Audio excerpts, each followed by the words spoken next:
The belt hit the floor of the sheriff's office with a sound like a death knell.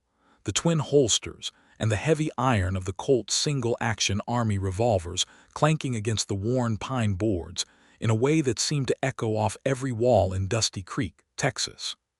Peter Norris stood over it, staring down at the thing that had defined every waking moment of his adult life, and felt nothing but the hollow ache of a man who had finally heard the one truth he could not shoot his way past.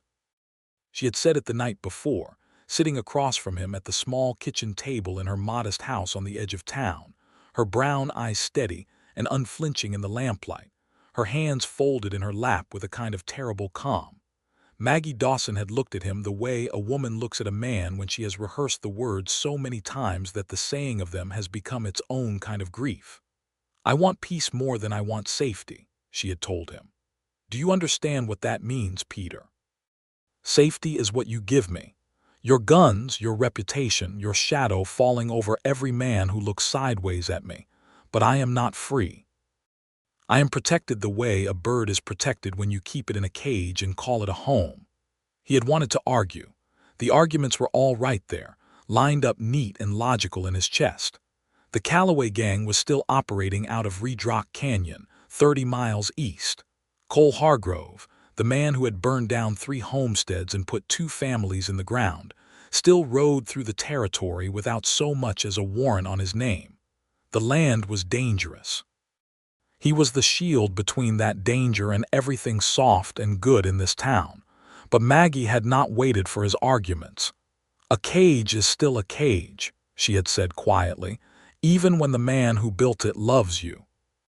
And that word, loves, had struck him somewhere behind the sternum and had not let go through the whole long walk home, through the sleepless night, through the gray light of the October morning in 1883 that had brought him to this sheriff's office with its smell of gun oil and old coffee, and the particular loneliness of a man who had confused his purpose with his identity for so long that he had forgotten where one ended and the other began. The belt stayed on the floor. Peter Norris straightened up and walked to the window and looked out at Dusty Creek waking up in the thin autumn sunlight. And he thought about how he had come to this moment, and how it had all started 4 months ago when a wagon had come rolling in from the east with a broken wheel, and a woman who did not know yet that she was about to change everything.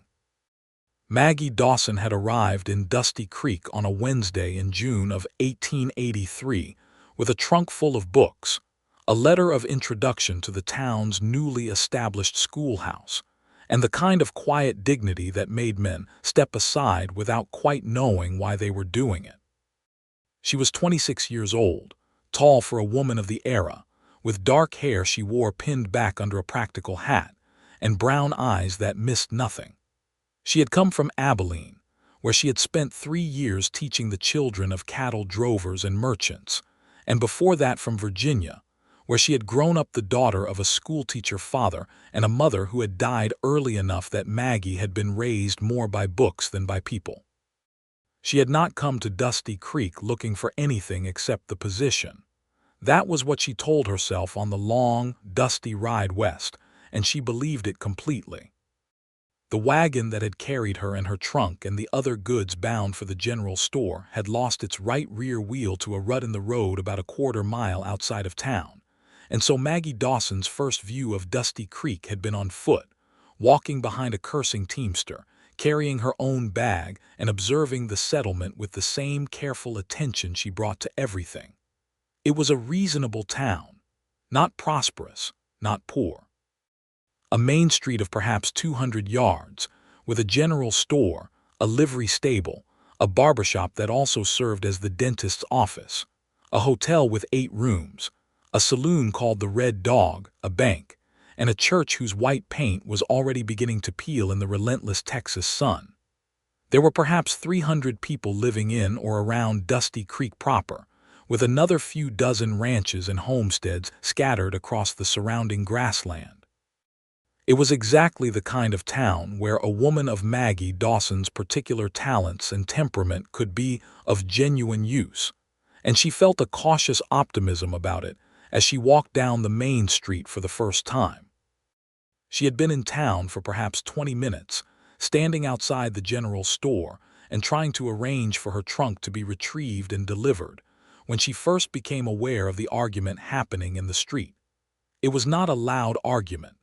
That was the first thing she noticed. It was the quiet kind, the kind where both parties had moved past the point of shouting into something much colder and more deliberate. Two men facing each other in the open space between the store and the barber shop, 10 feet apart. One of them, a thick-necked man in a cattleman's coat who Maggie would later learn was named Roy Benton, a local rancher with a reputation for hard dealing and harder fists, and the other a lean man in a dark vest and a hat pulled low, who stood perfectly still in a way that was somehow more threatening than any amount of movement or noise. That second man was Peter Norris. She did not know his name then. She only knew that he was the town's marshal by the badge she could see pinned to his vest, and that he was speaking to Roy Benton in a voice so low and level that she could not make out the individual words but could hear the absolute authority in the tone. Benton was red in the face, his hands flexing at his sides. The marshal was talking him down the way you talk a horse off a ledge, with patience and an utter absence of fear. It ended without violence. Benton turned and walked away, and the marshal watched him go with those calm, assessing eyes, and then turned and saw Maggie standing there watching him, and for just a moment she saw something shift in his expression before it settled back into its professional neutrality. He walked over to her. "You must be the new schoolteacher," he said. His voice was different now, not the command voice he had used on Benton, but something quieter and less certain. "We heard you were coming. I'm Peter Norris, town marshal." "Maggie Dawson," she said, and shook his hand with a firmness that seemed to mildly surprise him. "That was neatly handled." "Benton's got a temper," Peter said with a slight lift of his shoulder. "He usually talks himself down if you give him enough room." "You were not giving him room," Maggie observed. "You were filling it."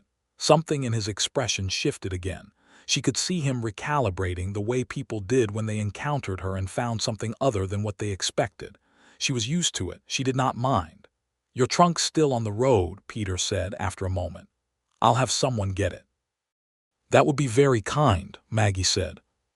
She watched him walk away and thought, with the clear analytical instinct that had served her well for 26 years, that he was a man who had organized his entire life around being necessary.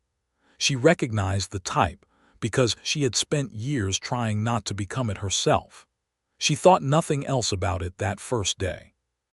She was too busy becoming familiar with her new schoolhouse, which was a single-room building near the church with 16 desks and a wood stove that would need replacing before winter, and introducing herself to the Reverend Caldwell, who served on the town's informal school board, and taking a room at the hotel while she looked for more permanent lodgings.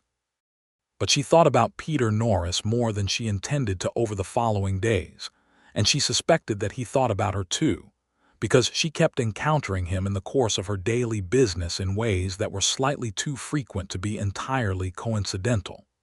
The schoolhouse opened in the first week of July, with 11 students ranging in age from 6 to 14, and Maggie threw herself into it with the complete focus she brought to everything she valued. By the end of the first month, she had established a genuine classroom culture, had negotiated with the town council for 2 new readers and a proper world map, and had sent individual notes home to the parents of every student she had identified as struggling or as exceptionally gifted, because in her experience, both conditions required particular attention. She also, in the course of a month, learned a great deal about Dusty Creek and its people. She learned it the way she had always learned things, by listening more than she spoke and by paying attention to what people talked around rather than what they said directly. She learned that the Callaway Gang, operating out of the Canyon Country to the east, was a genuine and growing threat to ranchers in the area, and that 2 homesteaders had been robbed and driven off their land in the past 3 months. She learned that the town's relationship with Peter Norris was the particular complicated gratitude that small communities develop toward men who do dangerous necessary work on their behalf, without quite being sure they trust them or like them. She learned that he had been town marshal for 4 years, having come to Dusty Creek from somewhere that people were vague about, with a reputation that preceded him from some previous life that nobody discussed directly, but that everyone seemed to know about. She learned that he had killed 7 men in the line of duty and 1 before it, and that this was both the source of his value to the town and the reason he ate most of his dinners alone. She learned these things over the course of many weeks, and she held them in the careful, organized way she held all information, not as judgments, but as facts that would eventually arrange themselves into a fuller picture. She did not see much of Peter directly in that first month. Brief greetings on the street, one occasion when a dispute between 2 of her older students' fathers had required the marshal's presence, and he had resolved it with the same quiet efficiency she had observed on her first day. And once, unexpectedly, when she had stayed late in the schoolhouse working on lesson plans and had looked up to find him standing in the open doorway, having apparently come to check that the building was secure. "There's been some activity on the roads," he had said by way of explanation when she looked up from her desk with raised eyebrows. "I like to walk the perimeter of town after dark." "That sounds like a lonely occupation," Maggie had said, with complete sincerity rather than any intended irony. He had looked at her for a moment with that calculating stillness of his. "It is," he said, in a tone that suggested he had not intended to say exactly that and was mildly surprised by himself. "Would you like to come in?" she had offered. "I have coffee. It is very bad coffee, I should warn you, but it is warm." He had come in, and they had talked for an hour, and at the end of it Maggie had understood several things more fully than she had before. She understood that Peter Norris was highly intelligent and almost entirely self-educated, that he had read more widely than anyone who knew him would have guessed, that he was deeply uncomfortable with being observed too carefully, and that he was genuinely and authentically good in the way that is much rarer than people imagine. Not good because he had never been tempted to be otherwise, but good as a deliberate, daily choice made by a man who knew exactly what the alternatives looked like.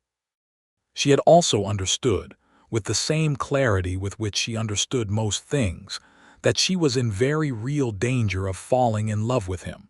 She had found this prospect troubling. The summer deepened and the schoolhouse settled into its rhythms, and Maggie Dawson became, in the way of people who are genuinely good at their work, a fixed and beloved point in the life of the small community. Parents came to trust her. Children adored her or were productively intimidated by her, depending on their natures. She was invited to Sunday dinners and town socials, and the monthly meetings of the Ladies' Improvement Society, which she attended with respectful interest, even when the agenda was more concerned with the color of the church curtains than with any of the actual problems she could see facing the women of the territory. She and Peter Norris developed a friendship that both of them handled with extreme care. It was the kind of friendship that exists in the territory between 2 intelligent people who are aware of their mutual attraction and are equally aware of the complications. They talked. They walked together sometimes on her way to the schoolhouse in the mornings, or in the evenings when the day had cooled. They argued about books, because Maggie had a great many opinions about books and Peter, it turned out, had read more of them than she had initially expected and had equally strong opinions. They talked about the town, about the people in it, about the land and the changing of it as more settlers came west and the open range began to be cut up by fence wire and plowed fields. They did not talk about his past, except in the edges. She learned pieces of it slowly, the way you learn a landscape by walking through it rather than looking at a map. She knew he had grown up in Missouri. She knew that he had carried a gun since he was 17. She knew that there was a name he occasionally mentioned with a flatness that told her it was a wound, a man called James Calloway, who was apparently the older brother of the same Calloway who now ran the gang that was terrorizing the eastern ranches. She did not push. She waited, as she always waited, for information to come to her in its own time. What came to her in August instead was trouble. It came in the form of a man named Cole Hargrove, who rode into Dusty Creek on a Thursday morning with two of his associates and went directly to the Red Dog Saloon, and whose arrival sent a visible tension through the town, the way a cold front sends a tension through the air before a storm. Maggie noticed it in the faces of the people she passed on the street, in the way conversations stopped and restarted at lower volumes, in the way Roy Benton, of all people, came into the schoolhouse in the middle of the morning to collect his son early and would not meet her eyes when she asked him why. She learned who Hargrove was from Martha Aldridge, the wife of the general store owner, who came to the schoolhouse that afternoon with the practiced casualness of someone delivering urgent news in as ordinary a manner as possible. Cole Hargrove, Martha told her, was a man who had been working in concert with the Callaway gang without technically being a member of it, burning and robbing and driving settlers off good land, apparently in service of some larger plan that nobody quite had a complete picture of, but that involved acquiring grazing land at prices made favorable by fear. He was wanted in 2 counties. He was also connected, through business arrangements that were deliberately obscure, to several men in the territory who held positions of some official standing, which was why he had never yet been properly arrested. And Peter? Maggie had asked. Martha had looked at her with the knowing expression of a woman who has been married for 20 years and understands a great many things about what people mean when they ask about specific other people. Peter knows who Hargrove is, she said. Peter knows what Hargrove has done. Peter is also a man who does things properly, because he knows that if he doesn't, everything he's built here comes apart. He won't move on Hargrove without evidence he can put in front of a judge. And Hargrove knows that, Maggie said. Hargrove is counting on it, Martha said. Maggie walked home from the schoolhouse that afternoon with a cold, specific fear sitting in her chest, the fear not for herself but for Peter. And it was the first time she acknowledged to herself fully and without any qualification that what she felt for him was not friendship alone. It was love. Not the romantic fever of novels, not the sudden overwhelming emotion of songs, but the deep, clear, practical love of a person who has looked carefully at another person and recognized them as necessary to her continuing happiness. This was, she also acknowledged to herself with ruthless honesty, potentially a very serious problem. Because the man she loved was a gunslinger in a dangerous territory, and she was a woman who had spent 26 years working toward a life defined by the quiet, deliberate building of minds, and those 2 trajectories did not obviously go together. She did not, however, make any decisions based on this acknowledgement. She was not a woman who made decisions in emotional heat. She waited, and she watched, and she paid attention. Hargrove and his men left Dusty Creek after 2 days without any obvious incident, though Peter told Maggie when they walked together the evening of the 2nd day that he had spent those days in a particular state of readiness that was exhausting in ways he did not entirely want to examine. He came to see the town, Peter said, to see what kind of resistance it would put up. He'll be back in the fall. With what intent? Maggie asked. There are 3 ranches east of here that he wants, Peter said. The Callaway gang has been softening them up, pushing them towards selling. But the Millers and the Andersons and old Tom Reeves haven't sold. Hargrove will come back with something more forceful. And you'll be here, Maggie said. It was not a question. I'll be here, Peter confirmed. She looked at him then in the particular way she had learned to look at him when she wanted to understand something below the surface of what he was saying. He was watching the road ahead of them with his eyes, but his attention was elsewhere, turned inward. Are you afraid? She asked him. He was quiet for a moment. Not of Hargrove, he said. Not personally. I've faced worse than Hargrove. What are you afraid of then? He stopped walking. She stopped too and turned to look at him in the long evening light, and he looked back at her with an expression she had not seen on his face before, a kind of naked honesty that seemed to cost him something. I'm afraid, he said slowly, that I'm going to get this town into something it can't handle, that my presence here, my reputation, draws threats as much as it prevents them. That by being Peter Norris here, I make Dusty Creek a place that people like Hargrove want to come and prove something against. That's not an irrational fear, Maggie said. No, he agreed. It's not. But it's also not a reason to be somewhere else, she added. Because whether you're here or not, Hargrove is coming for those ranches. You being here is the difference between those families having a chance and not having one. He looked at her with something that might have been gratitude. How do you do that? He asked. Do what? See things straight through the middle, he said, without the extra weight people usually put on them. I had a very good father, Maggie said simply. He taught me that most problems look worse than they are when you look at them sideways. You have to look directly at them. They had started walking again, and somewhere in the next quarter mile, in the natural, easy way of two people who have been moving toward each other for months, he had reached over and taken her hand, and she had let him, and neither of them had said anything about it, because it had not required saying. September brought three things to Dusty Creek. The first cool nights of the coming autumn, a new family named the Garretts who arrived from Kansas with 4 children and enormous energy, and were immediately beloved by everyone, and a letter from the county sheriff's office in Harrisfield informing Peter Norris that the investigation into Cole Hargrove's activities was proceeding, and that he should maintain the peace in his jurisdiction without taking any independent action. Maggie read the letter because Peter showed it to her, sitting at her kitchen table over coffee, and she understood immediately why he had brought it to her rather than folding it into his desk. They're telling you to wait, she said. They're telling me to wait, he confirmed, while Hargrove decides what he's going to do to the ranchers east of here. Do you trust the county sheriff? Peter was quiet for a moment. I trust him to do what he thinks is right, he said carefully. I don't know if what he thinks is right is the same as what's right. That's a very important distinction, Maggie said. What will you do? Wait, he said, for now, and watch. She nodded slowly. Peter, she said, and something in her tone made him look at her with full attention. I need to say something, and I need you to let me say it completely before you respond. All right, he said.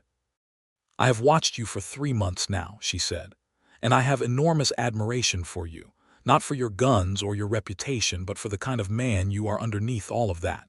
The intelligence, the patience, the genuine care you have for this town and these people. She paused. But I am also watching something happen to you, and I want you to be aware of it. The longer you do this work, the more it becomes not just your work but your identity. You are becoming the work, and that frightens me. Not because of what it makes you, but because of what it prevents. He was very still. What does it prevent? He asked quietly. A life, she said, in a voice that was steady and very clear. Yours. The silence between them was long and not uncomfortable, the way silence between two people who understand each other is rarely uncomfortable. Maggie, he said finally, you do not have to respond to that right now, she said quickly. I'm not asking you to change anything. I'm only asking you to know that someone can see it. But he shook his head, and there was something resolute and slightly undone in his expression. I want to respond to it, he said. I just don't have the right words yet. Give me some time. I'm not going anywhere, she said simply. And from across the table, he reached out and covered her hand with his, and held it there for a long moment, and she looked down at his hand over hers, the hand of a man who had spent 17 years drawing a gun for a living, and thought that it was the most gentle thing she had ever felt. The thing between them became, in October, an acknowledged and open fact, in the way that things become acknowledged and open facts in small towns, not through any announcement but through the simple accumulation of evidence that everyone could see and chose to accept. They walked together. They dined together twice a week at the hotel, which had a dining room of modest but genuine quality. On Sundays after church, he often came to her house for coffee, and they sat on the small porch and talked for hours. It was during one of these Sunday conversations, in the middle of October, that he told her about James Calloway. He told her the way people tell the things they have never told anyone, with long pauses, and with the particular flatness of someone recounting a story that they have had to flatten in order to carry. James Calloway was the older brother of Frank Calloway, who now ran the gang. 17 years ago, Peter had been 20 years old and working as a deputy for a corrupt sheriff in a small Missouri town, and James Calloway had been a 19-year-old boy who had stolen a horse and been shot for it by the corrupt sheriff, while Peter stood by and did nothing because he had not yet understood that doing nothing was its own kind of action. James Calloway had died of the wound 2 days later. "I have been trying to pay for that ever since," Peter said, in that flat, careful voice. "Every time I put on that badge and walk out into this street, I am telling myself that I am paying for it, that all the good I do now weighs against what I didn't do then." "You were 20 years old," Maggie said. "Yes. And you have been carrying this for 17 years. "Yes, Peter," she said gently. "That is not a debt, that is a wound, and you have been mistaking one for the other for a very long time." He looked at her, and she could see in his eyes the thing that people show you when you have said the exact right true thing that they have needed someone to say to them for longer than they can remember, a kind of relief so intense it is almost pain. "How do you do that?" He asked again, the same question he had asked her weeks ago on the evening road. "The same way I did it before," she said. "I looked directly at it." She moved her chair closer to his, and he put his arm around her, and she leaned against his shoulder, and they sat like that in the thin October sunlight on her small porch, looking out at the quiet street of Dusty Creek, and the shape of everything between them settled into something real and solid and true. The trouble came that same week, on a Thursday, with the dust of a dozen horses rising on the eastern road. Cole Hargrove did not come quietly this time. He came with 11 men, including 4 members of the Calloway gang, and he came with a purpose that made itself clear within the first hour of his arrival, when he rode directly to the Anderson Ranch, 4 miles east of town, and presented old Cal Anderson with a final offer for his land that was an insult packaged as a negotiation. When Anderson refused, as Peter had known Anderson would refuse because Peter knew the man's stubbornness as well as he knew his own, Hargrove left his men camped on the road to the ranch and rode back into Dusty Creek to the Red Dog Saloon. Peter tracked all of this through a network of information that was one of his genuine gifts as a marshal, the ability to know what was happening in his territory because people trusted him enough to tell him things. By the time Hargrove was on his second whiskey in the Red Dog, Peter had a clear picture of the situation and was standing in Maggie's kitchen explaining it to her because she had become, over the preceding months, the person whose clear thinking he valued most. "He's going to wait," Peter said. "He'll let his men sit on Anderson's road for a few days, let the fear build, then he'll come back with a lower offer and expect Anderson to take it out of exhaustion." "And if Anderson still refuses?" Maggie asked. "Then it becomes something else," Peter said. "Something that crosses a line I can act on." "You're hoping he crosses it," she said, not critically but observationally. "I'm not hoping for violence," he said immediately. "But I need a legal basis to act. The county sheriff's office has told me to maintain the peace without independent action. If Hargrove crosses into something I can definitively call criminal with witnesses, I can move." Maggie was quiet for a moment, turning her coffee cup in her hands. "There is a hidden motive here that you haven't said yet," she said. He looked at her steadily. "Frank Calloway," he said. 4 of his men rode in with Hargrove. "If they're here, Frank's not far behind, and Frank is wanted, Maggie, properly, legally, with a warrant that I have had sitting in my desk for 8 months. If Frank comes within reach of this town, I can take him in." "And Frank is the one whose brother died," she said. "Yes." She set down her cup. "Is this about the debt?" she asked softly.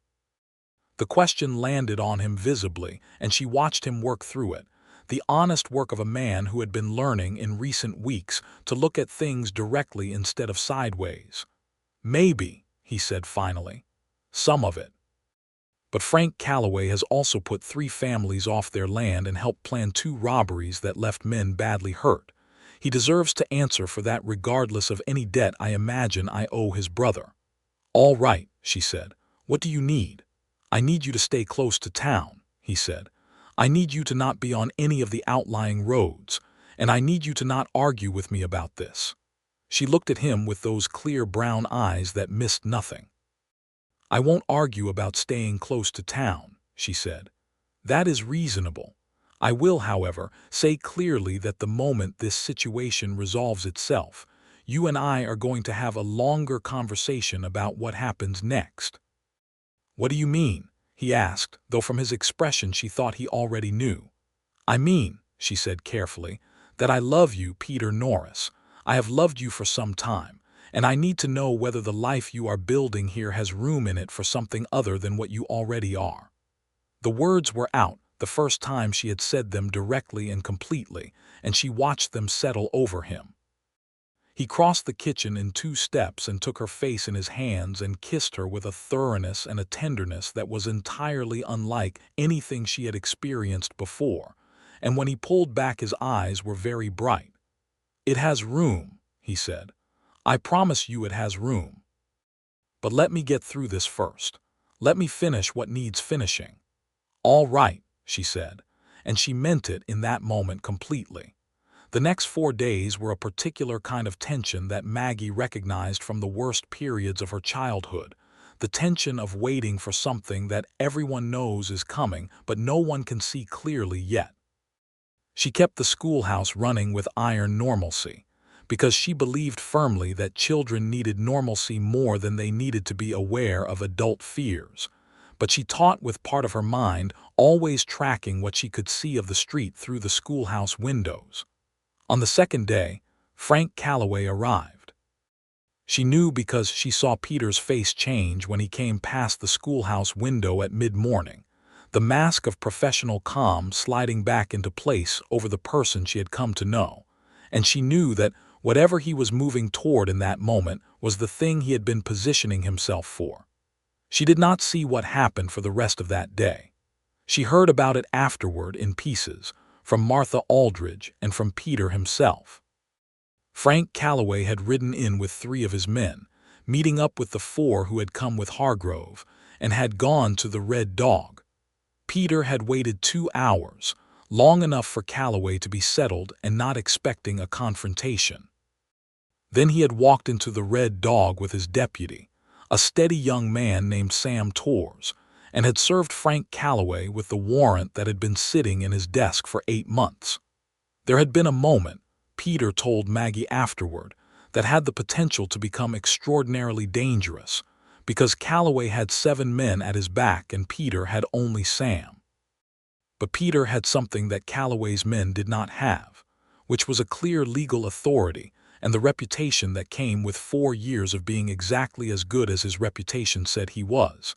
And Calloway had known, in the cold calculating way of a professional outlaw, that a gunfight in that saloon was a thing he could not reliably win, and would certainly draw every law officer in the county down on his operation within 48 hours. Calloway had gone quietly. He had also, on his way to the jail cell, said something to Peter that Maggie only heard about through Sam Torres later, because Peter did not repeat it. Calloway had said, low and without heat, "My brother didn't blame you, you know. He said so before he died. Said the only person to blame was that sheriff." Peter had not responded, but Sam Torres, who had been close enough to hear, said that Peter had stood outside the jail cell for a long time after Calloway was locked in it, just standing there in the dim corridor, and that when he finally turned and walked out into the sunlight, he had looked like a man who had set down something extraordinarily heavy. With Calloway jailed and awaiting transfer to Harrisfield, Hargrove made his calculation and withdrew his men from the Anderson Ranch Road. Without the Calloway gang's operational support, Hargrove's leverage in the territory collapsed considerably. The county sheriff's office arrived 2 days later with 2 deputies to handle Calloway's transfer, and they also, to Peter's visible relief, brought with them a new warrant that the Harrisfield judge had signed the previous week, a warrant for Cole Hargrove himself on the basis of testimony from one of the Anderson Ranch hands who had been present at a specific threatening incident that the county had finally decided was actionable. Hargrove was arrested the following morning without incident, his calculating intelligence having apparently concluded that resistance was not in his interest. The threat that had hung over Dusty Creek's eastern ranches for the better part of a year dissolved in the space of 4 days, with a quickness that felt almost anticlimactic after the long tension of waiting. The town celebrated in the restrained but genuine way of communities that have been afraid and are no longer afraid. There was a gathering at the church on Friday evening, impromptu and warm, with music from the Garrett family's eldest son who played the fiddle with considerable skill, and food that people had brought from their own homes, and the particular warmth of shared relief.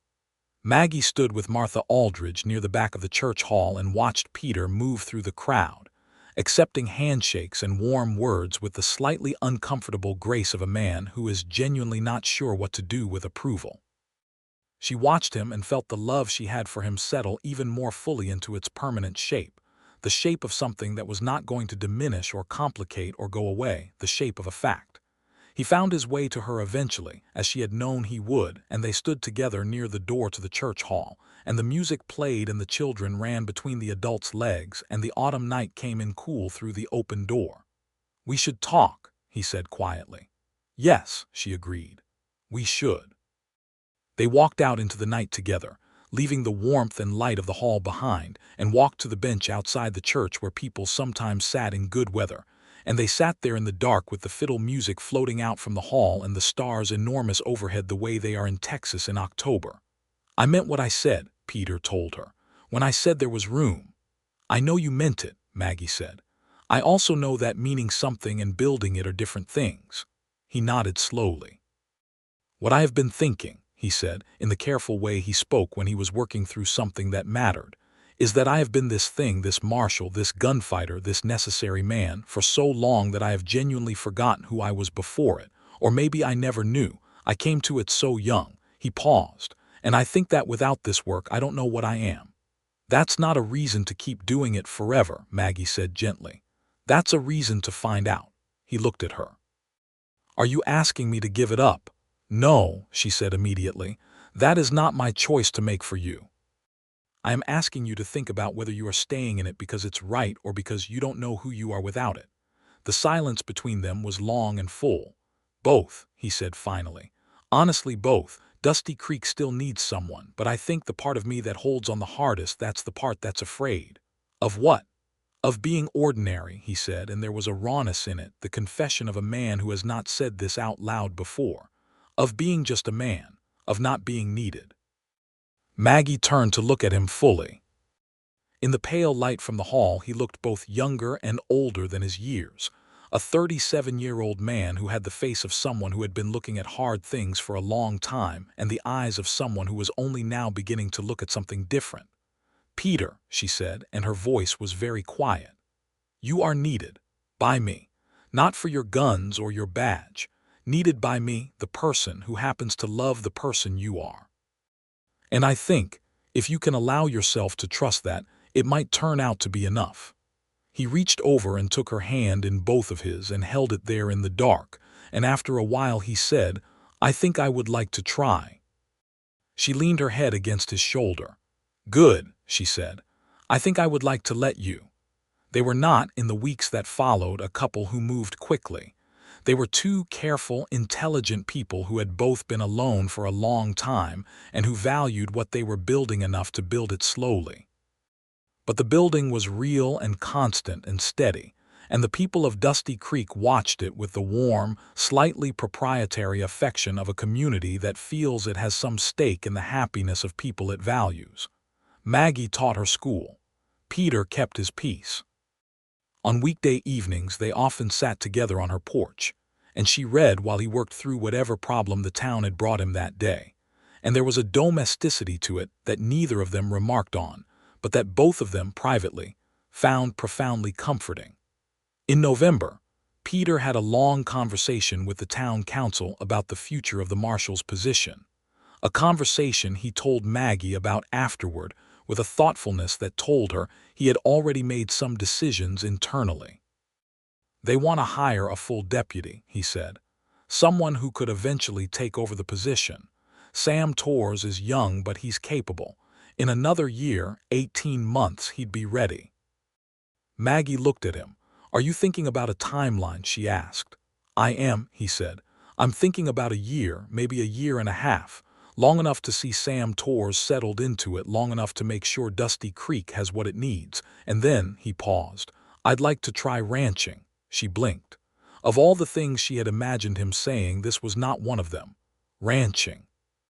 There's land on the western edge of the county, he said, and she could hear the excitement in his voice, carefully managed but genuine. 80 acres that the county is offering for homestead claim. Good grazing land, good water source. I've been thinking about it for 2 months. She looked at him with deep attention. You have been thinking about a future, she said, and it was not quite a question. I have been thinking about a future, he confirmed. With you, if you'll have me in it. The directness of it, the plain, unhesitating honesty of it, caught her breath in a way she had not entirely expected. I'll have you in it, she said, in the same plain, direct way, because there was no other answer she could imagine giving. He smiled, and it was the full smile that she had seen only a handful of times, the one that transformed his face and made him look like the man he might have been if 17 years of necessary hardness had not put so many careful guards between himself and the world. She loved him most in those moments, when the guards were down. There's something else, he said, and there was a formality coming into his manner that she recognized as a man composing himself for something important. He reached into his vest pocket and produced a ring, a simple gold band with a small turquoise stone, the turquoise a deep blue-green that caught the lamplight. This was my mother's, he said. She left it to me when she died, and I have carried it for 12 years not knowing what I was carrying it for. He looked at her across the kitchen table. I know now. Maggie Dawson, I am asking you to marry me. Not because it's proper, not because it's expected, but because you are the first person in my adult life who has ever made me feel that being ordinary is not just acceptable but something worth wanting. Will you? She looked at the ring and at him and at the ring again and felt the particular fullness of a moment that arranges itself exactly as it should. Yes, she said. Peter, yes. He slid the ring onto her finger and it fit, not precisely but close enough to feel like intention, and she covered his hand with both of hers and held it. Ordinary, she said softly, looking at the ring. I cannot think of anything less ordinary than what you are. You make me believe that, he said quietly. Good, she said, because it is the truth. The announcement of their engagement moved through Dusty Creek, with the warmth and immediacy of all genuinely good news in small communities, and the response was the kind of uncomplicated happiness that Maggie found both touching and slightly overwhelming. Martha Aldridge cried. The Reverend Caldwell offered the church with evident enthusiasm. Even Roy Benton, who had a complicated relationship with Peter at the best of times, stopped him on the street and shook his hand with what appeared to be genuine goodwill. There was a great deal to arrange, and Maggie arranged it with the systematic competence she brought to everything, while Peter watched her do it with the expression of a man who is discovering that the life he had been afraid to want is actually very pleasant to be in. They set the wedding for the first Saturday of December, which gave them 6 weeks and which Maggie judged to be sufficient. She was not a woman who needed an elaborate production. What she needed was the right person and the right intention, and both of those were already in order. In the weeks between the engagement and the wedding, several things happened that were individually small but that arranged themselves, in Maggie's understanding, into a picture of a man genuinely changing. Peter taught Sam Torres the filing system for outstanding warrants and explained the network of informants and the protocols for handling disputes between ranchers. He did it methodically and thoroughly, the way you do something when you intend it to outlast you. He also, in what Maggie privately considered the most telling sign, turned down a request from the county sheriff to take on a temporary assignment in a town 3 counties over, on the grounds that his business in Dusty Creek was not yet complete. A year ago, he told Maggie, I would have taken that assignment without hesitating. because it would have been a reason to keep doing the thing I was doing. To not have to think about what else there was. And now, she asked, now I have something else to think about, he said simply. The other thing that happened in those weeks was that Maggie, going through the papers in her father's trunk, which she had been meaning to sort through for years and had finally gotten around to, found a letter he had written to her shortly before his death, a letter she had not known existed because it had been tucked inside the cover of a Bible she had not opened since the funeral. In the letter her father had written, among other things, "The truest kind of courage is not the kind that charges toward danger, but the kind that turns away from one life and toward another, knowing that the turning is real and cannot be undone." She had read it twice and then gone to find Peter and read it aloud to him, and he had been very quiet for a long time after. "Your father," he said finally, "sounds like he was a remarkable man."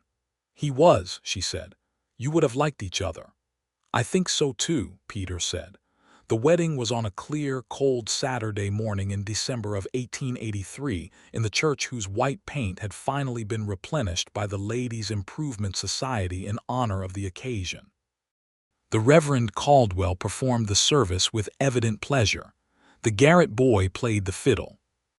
Every family in Dusty Creek and several from the surrounding ranches attended, filling the small church completely and spilling out the door into the cold morning air. Maggie wore her best dress, a deep blue wool that had been her good dress for years, and that Martha Aldridge had spent 2 evenings helping her alter and press into something genuinely beautiful. She carried a small bunch of late-season wildflowers that young Clara Torres, Sam's younger sister, had gathered from the protected southern face of a nearby hill where they still bloomed in the cold. Peter wore his dark vest and good trousers, and a white shirt that was cleaner and more carefully pressed than anything Maggie had seen him wear before, and he stood at the altar with a stillness that was not his professional stillness, but something quieter and more interior, a man standing in the center of a moment he knew mattered. When she came down the aisle, he looked at her with the full, unguarded expression that she loved most in him. No masks, no careful management, just a man looking at the person he loved in the complete, simple way of someone who is not afraid anymore.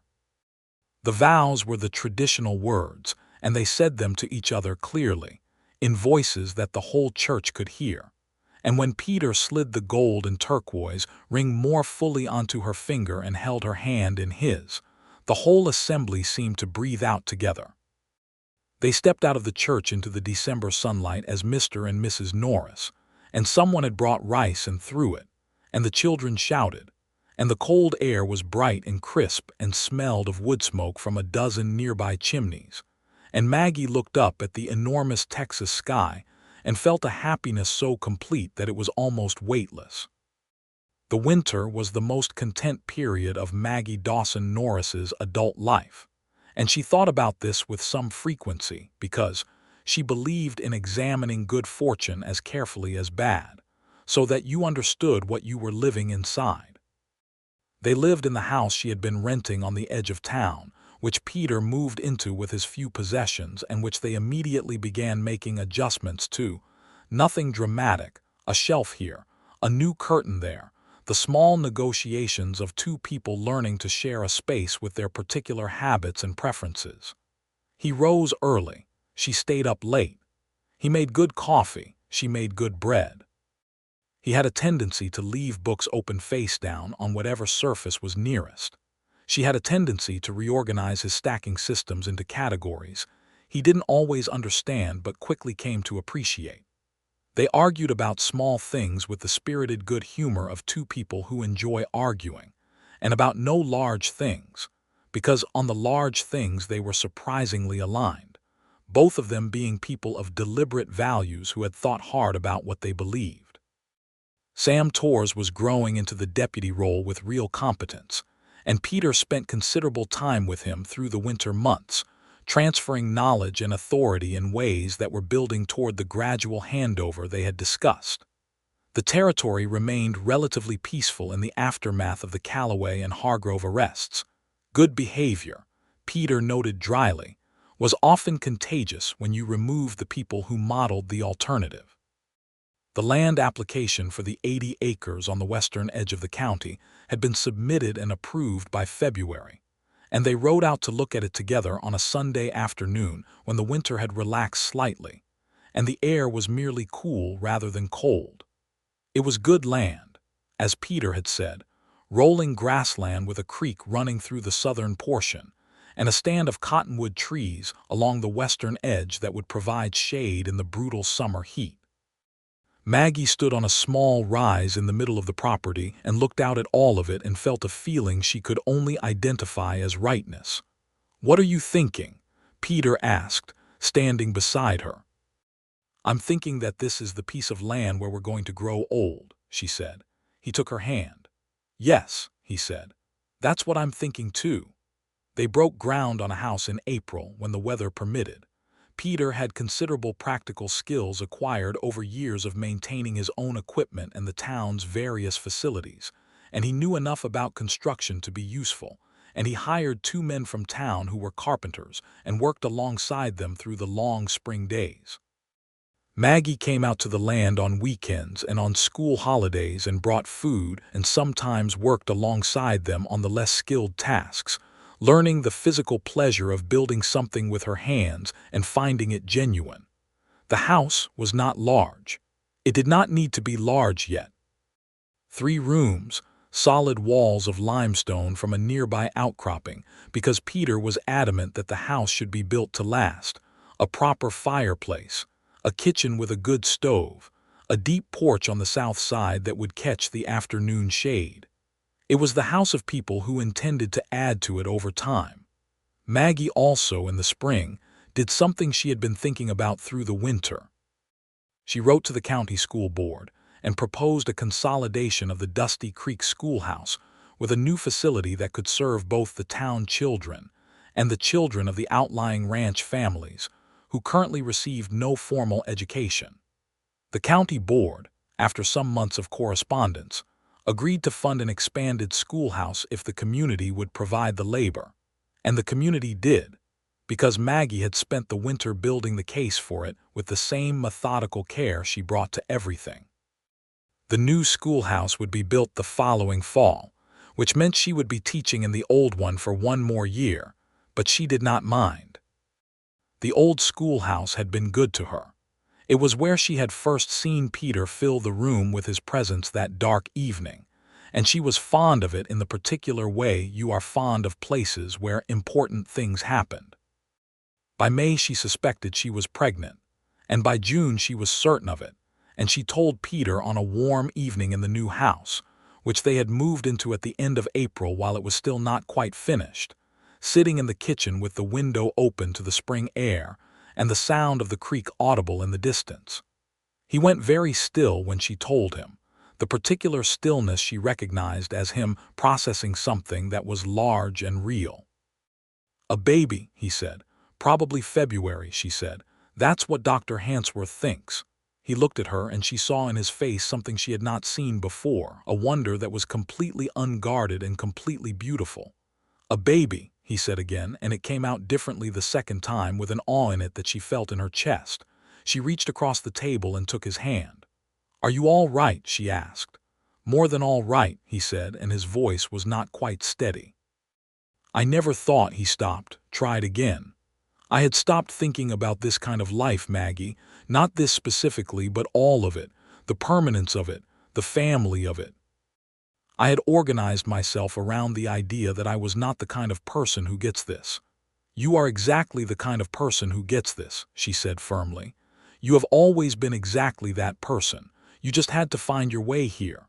He brought her hand up and pressed it against his face, and she felt him breathe out slowly, and he kept her hand there for a long time. "I'm going to be good at this," he said quietly. It was the declaration of a man making a promise to himself as much as to her. "I am going to be genuinely good at this." "I know," she said. "I've never doubted it." The summer of 1884 brought the completion of the house, a vegetable garden that Maggie planted and Peter watered with conscientious attention, and the formal handover of the marshal's position to Sam Torres, which happened on a Thursday in August with a brevity and practicality that suited both men. Peter handed Sam his badge, which was a new badge, the county having sent a replacement for the one that had been Peter's for 4 years, and Sam accepted it with a seriousness that told Maggie he understood the weight of what he was receiving. And then came the moment that Maggie had been thinking about since October of the previous year, the morning after the night she had finally said to him what she had been thinking for weeks. The morning when she had awakened before dawn and lain in the quiet of the house listening to Peter move around in the kitchen, and had known, from the particular quality of the sounds he was making, that something had changed. She had gotten up and found him standing in the middle of the kitchen with his gun belt in his hands, and he had looked at her with that unguarded face, and she had understood that the decision had already been made in the deep interior of the night.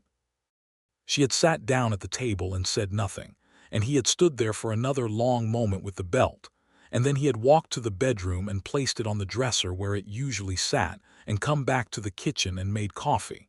They had sat together in the early morning quiet for a long time, and he had said, "I'm going to take the belt to the office today. I'm going to hand Sam the badge. Are you sure?" She had asked, not because she doubted it, but because she believed he should hear himself say it clearly. "I am sure," he said. "I was sure when you said what you said last night, not because you asked me to do it, but because what you said told me that someone could see what I was actually doing, which was hiding in the necessity. And once you could see it, I could see it too, and I can't unsee it." She had reached across the table and taken his hand. "You're not leaving something behind," she said. "You're choosing something." "Yes," he said. "You, the land, what comes next?" "Good," she said softly. "That's everything." So it had been that the belt had gone to the office. It had been that he had stood over it on the floor of the sheriff's office in the gray October morning, and looked at it, and walked to the window, and thought about how he had arrived at that moment. And it had been that he had left it there, and walked back to the house on the edge of town where Maggie was putting the coffee on and the autumn sunlight was coming through the window. And when she had looked up at him, he had said, "It's done." And she had nodded once, with the particular clarity of a woman who has held a question for a long time and finally received its answer, and poured him a cup of coffee, and they had begun the ordinary, extraordinary work of the rest of their lives together. Now, a year later, on the land they had claimed and were building into something real, Peter Norris was no longer the gunslinger. He was the rancher. He was the man who woke before dawn to check on the small herd of cattle he had purchased in the spring, who came in smelling of grass and honest work, who had learned the rhythms of a different kind of necessity, the necessity of land and weather and the slow, long game of growing things. He was also, by August of 1884, 3 weeks from becoming a father.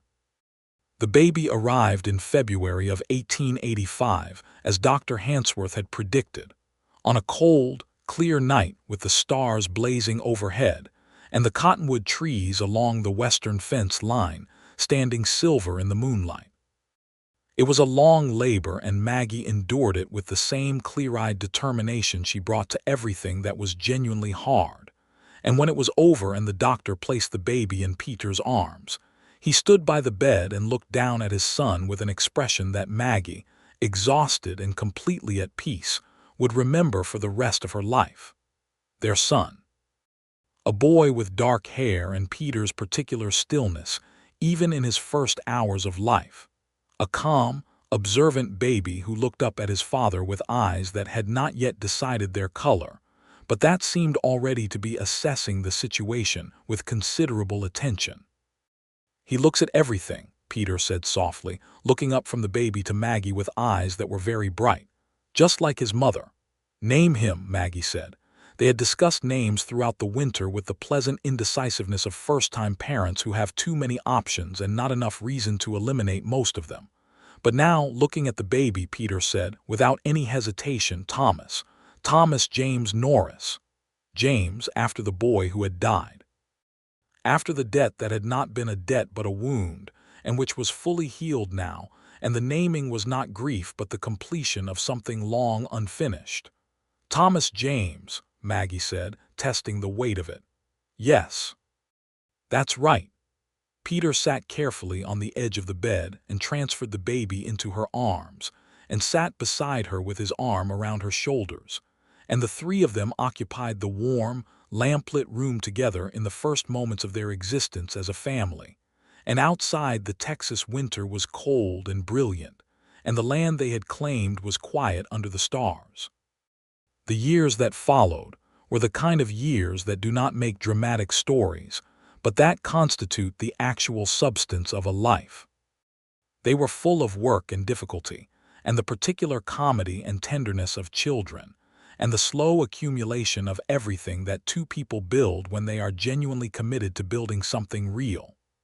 Thomas was a serious, curious boy who walked early and talked late, who had his father's physical assurance and his mother's relentless capacity for observation.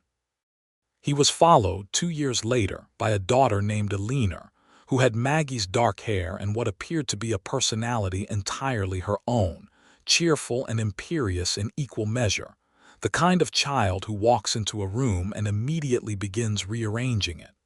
The ranch grew. The cattle herd, which had started at 15 head in the spring of 1884, numbered 85 by 1887, and Peter had added a second pasture and put up proper fencing along the creek boundary, and had contracted with 3 other ranchers to share a seasonal grazing arrangement that benefited everyone involved.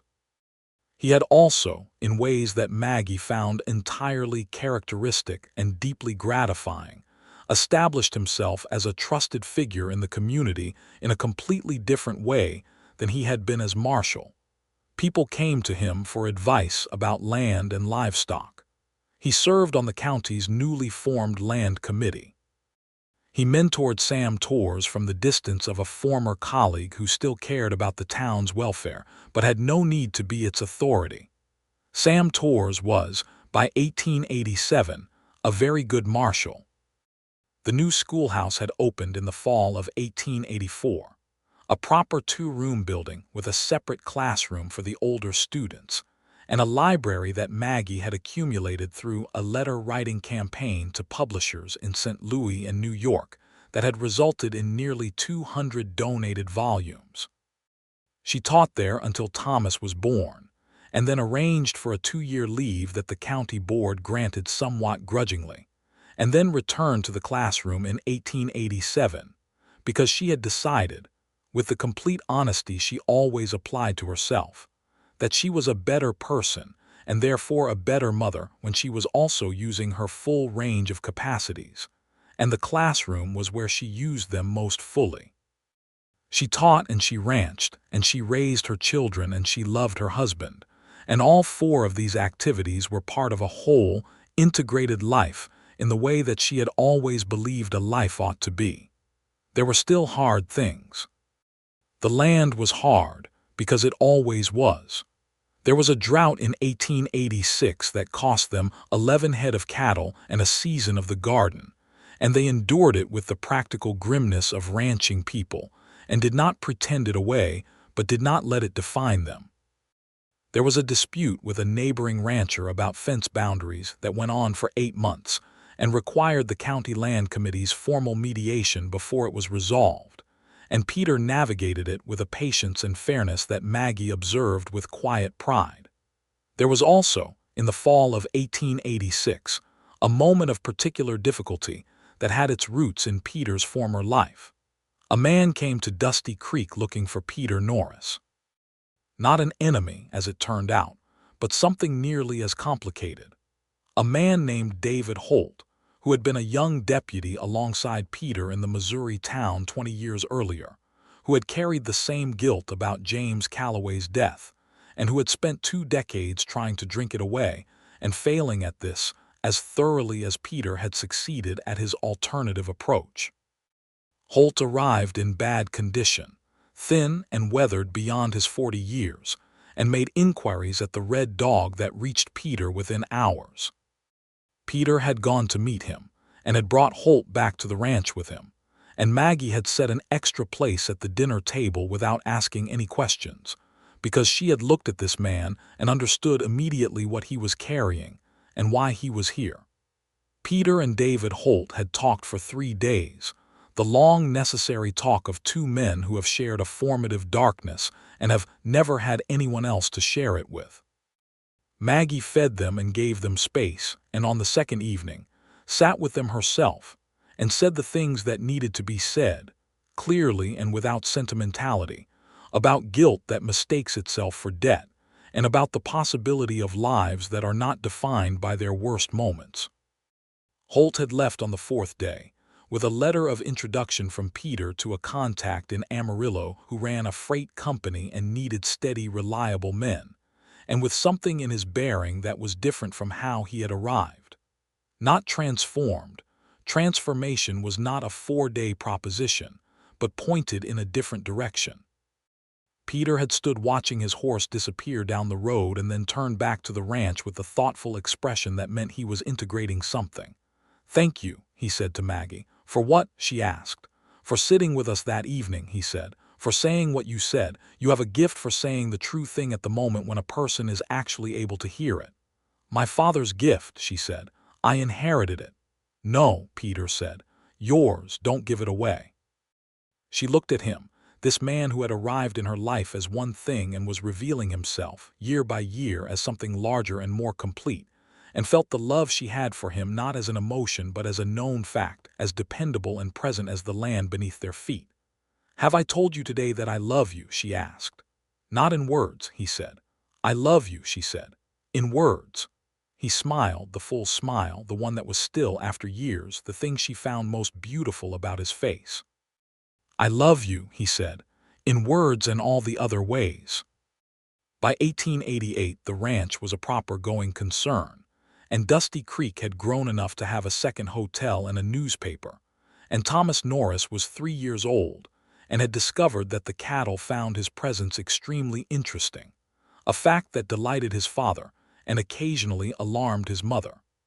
Eleanor Norris was 1 year old and was navigating the world on her feet with a confidence that suggested she intended to reorganize it entirely.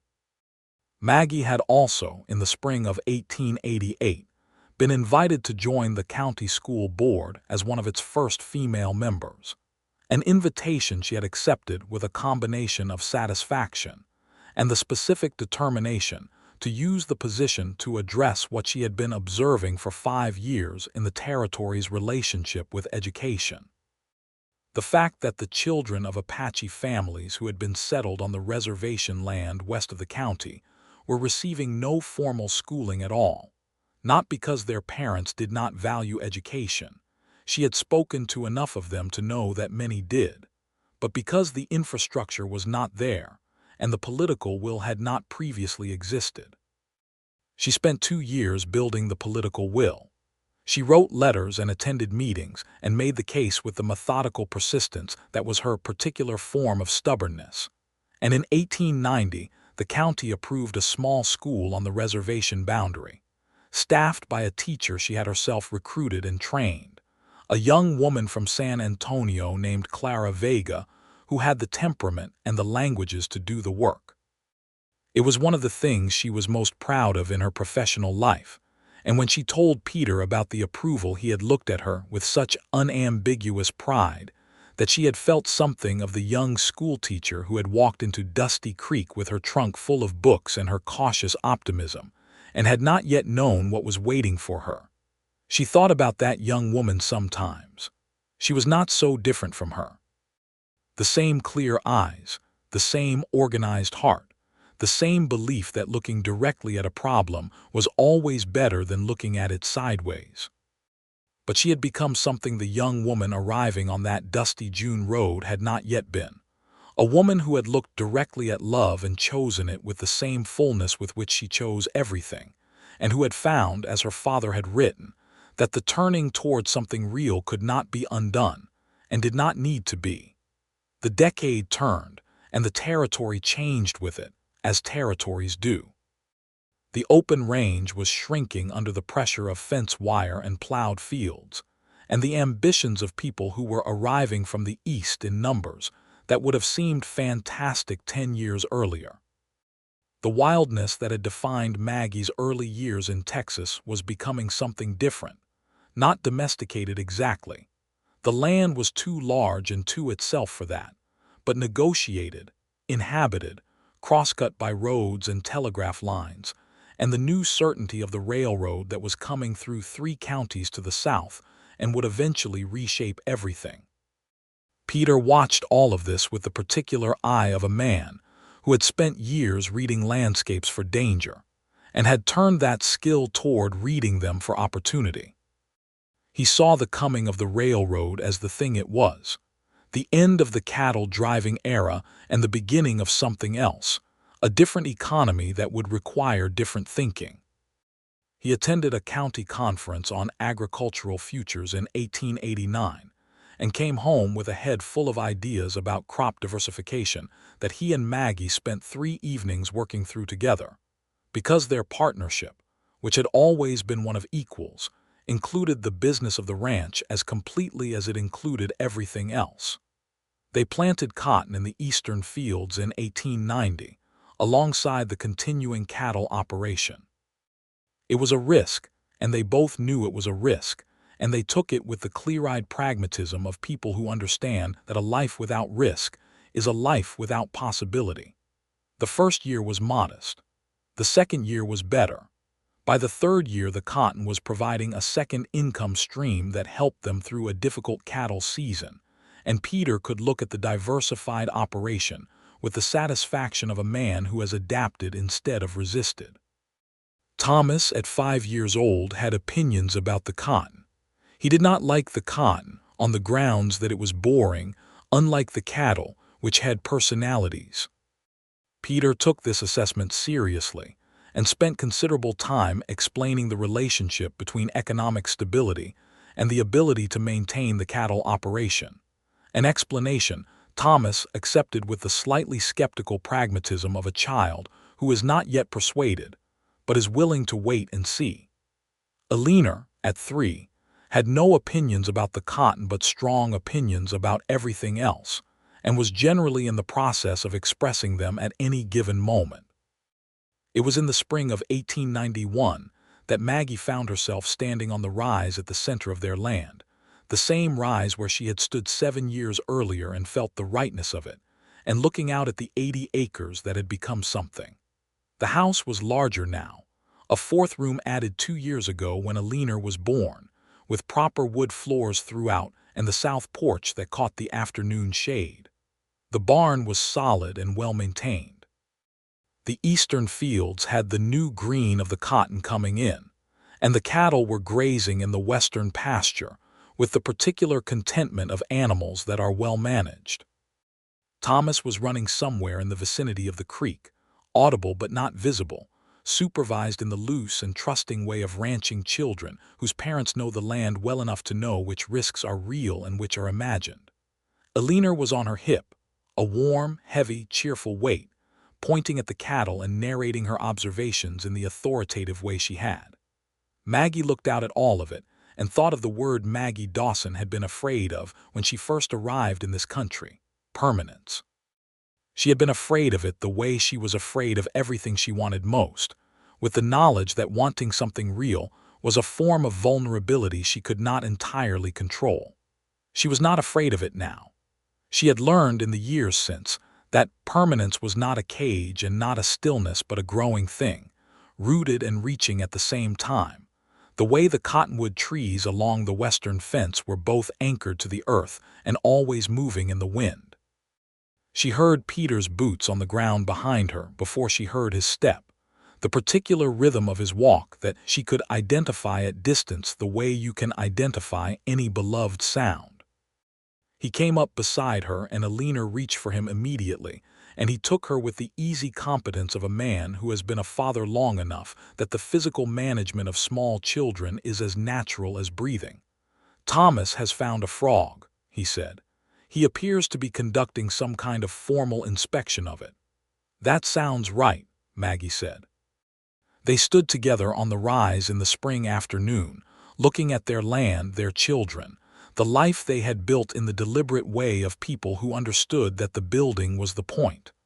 "Are you happy?" Peter asked.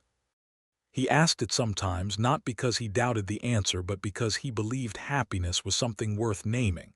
"Completely," Maggie said. "Are you?" He was quiet for a moment, the full considering quiet of a man who does not answer important questions lightly. "Yes," he said, "more than I knew how to want, more than I thought was possible for me." He paused. "I think about that morning sometimes, when I put the belt on the office floor." "What do you think about it?" she asked. "That it was the first real choice I made as a free man," he said. "Everything before it was reaction. Every gun I drew, every badge I wore, every warrant I served, it was all reaction to something else, to a past I was running from or a debt I was paying. But that morning, putting it down, that was the first time I chose what I wanted instead of what I thought I was for." Maggie looked at him sidelong. "What you said that morning," she said. "Before you left, you said it's done." "Yes," he said. "But it wasn't just the belt," she said. "No," he said. "It was the other thing, the deciding." She nodded slowly. "What you said to me once," she said, "about being afraid of being ordinary, do you still fear it?" He looked at her with a smile that had none of the old careful management in it, just a man fully present in his own life, fully at peace with what it was. "No," he said. "I found out what ordinary actually is. Ordinary is this, and this is more than I have words for." Eleanor patted his face with her small, emphatic hand, commanding his attention, and he turned to her with the full smile, laughing softly. And Maggie watched them together in the spring afternoon, and felt the particular gratitude that comes not from any single moment, but from the accumulation of all the moments that have led to the right life. There was one more thing that happened in 1891 that closed the last open question of their history together, the one thing that had remained unresolved: news from Harrisfield regarding Frank Calloway.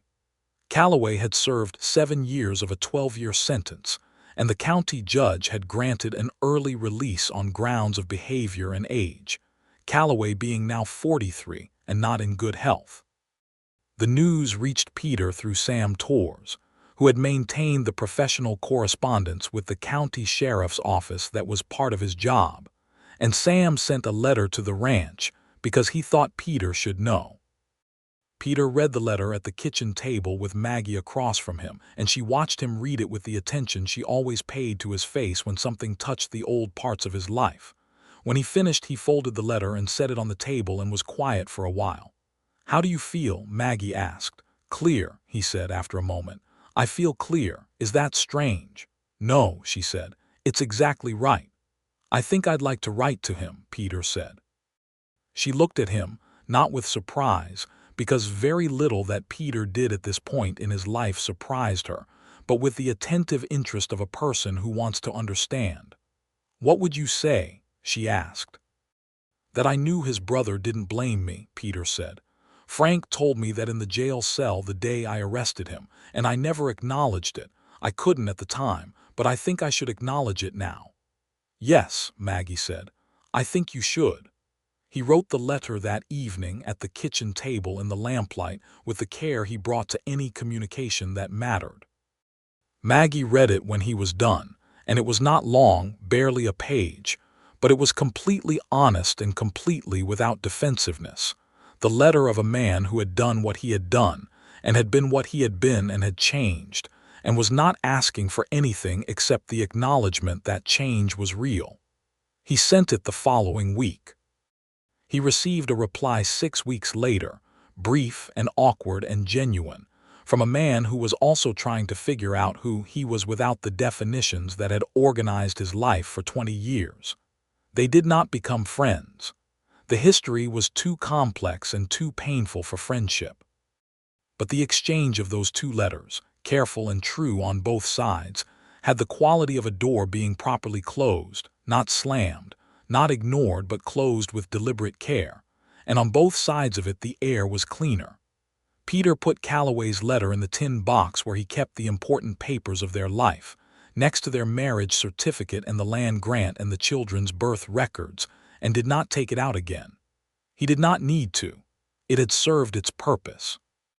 Thomas Norris started school in September of 1891 and was, his mother reported, with a combination of pride and the scrupulous fairness she applied to all her students, an excellent student when he was interested and a productively challenging one when he was not. Peter received this report with the expression of a man who sees a great deal of himself in someone and is trying to decide whether to mention it. He mentioned it over dinner, and Thomas looked at him with those assessing brown eyes that were Maggie's eyes in Peter's face, and said, with the authority of a 6-year-old who has been paying attention to adult conversations, "Were you a bad student?" "I never went to school," Peter said. "Not even once?" Thomas asked. "Not even once," Peter confirmed. "I learned everything I know from books and from the world, which is why your mother is the most important person I know." Thomas considered this. "She's the most important person I know too," he said, with the matter-of-fact certainty of childhood, and Maggie looked down at her plate to hide the expression she was not sure she should be wearing in front of an impressionable 6-year-old. Eleanor, at the end of the table, ate her dinner with the focused efficiency of someone who had more important things to think about than the conversation. The fall of 1891 was golden and warm, one of those Texas autumns that feel like a gift. The cotton harvest was the best they had managed, and Peter spent 2 weeks in full harvest mode, working the fields alongside the 3 men he had hired for the season, coming in each evening tired in the honest, physical way that Maggie had come to think of as the truest form of contentment. He slept deeply and ate everything she put in front of him, and talked about the next year's planting with the forward-looking energy of a man who has genuinely made peace with the long game.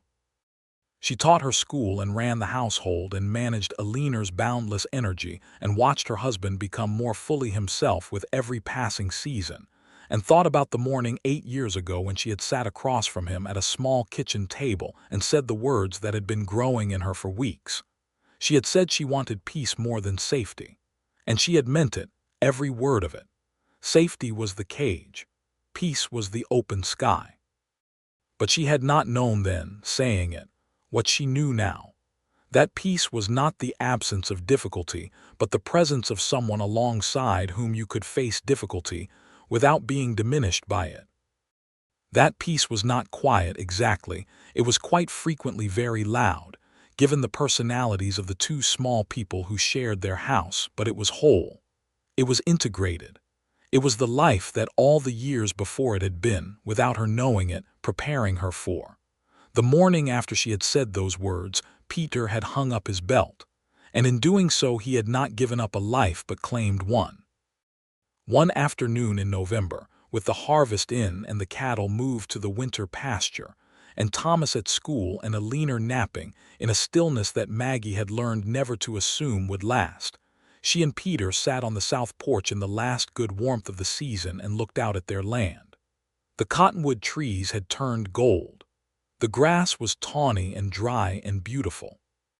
The sky was that particular Texas blue that Maggie had come to think of as the sky of her real life, the sky under which she had become herself most completely. Peter reached over and took her hand without looking up from the view. She let him as she always let him, as she would always let him, because his hand in hers was one of the constants she had organized herself around. "I've been thinking," he said. "Tell me," she said. "I want to teach Thomas to read a star chart," he said. "Not because it's useful, particularly not anymore, the railroad makes navigation different, but because it's beautiful, because the sky is beautiful, and I think a person should know something beautiful that isn't useful." Maggie turned to look at him. "Where did that come from?" she asked. "From you," he said simply. "You taught me that, you teach it every day. The reading for its own sake, the knowing things because knowing is good. I was always practical in the wrong direction, knowing things for use. You showed me a different kind of knowing." She looked at him for a long time, this man who had once been a gunslinger and was now a rancher and a father and a reader of star charts, this man who had hung up his belt one October morning and walked back to her and said, "It is done," and who had been, in the years since, discovering daily what it was done for. "You are," she said, with full seriousness and complete love, "the most remarkable person I have ever known." He looked at her with the unguarded expression that still, after all these years, made her feel it in her chest. "I learned it from you," he said. She shook her head. "You had it," she said. "You just needed someone to believe it first." He leaned over and kissed her, in the afternoon gold of the November porch, with the wind in the cottonwood trees and the cattle in the far pasture and their daughter asleep inside, and their son coming home from school in an hour, and the whole of the life they had built spread out before them in the autumn light. And it was complete, as a life can be complete not because it has ended but because it has arrived at itself, fully and without reservation, in the clear and deliberate way of two people who had looked directly at what they wanted and had not looked away. The land was theirs. The years ahead were unknown, as years always are, and they would bring what they brought, difficulty and joy and the slow accumulation of more days like this one, and all the work and the weather and the children growing and the neighbors changing and the world outside the fence line shifting in ways they could not predict and would navigate together. The belt was in Sam Torr's office now, or perhaps in storage, or perhaps long since replaced by something newer. It did not matter. It had served its season. The man who had worn it was still himself, still the person of the quiet assessing gaze and the absolute authority and the capacity for extraordinary patience. But those qualities were turned now toward different things. Toward land and livestock and the growth of cotton in the eastern fields and the growth of children in this house, and the slow, complete daily practice of a love that was not dramatic because it did not need to be, that was simply real and permanent and present and enough, more than enough. Everything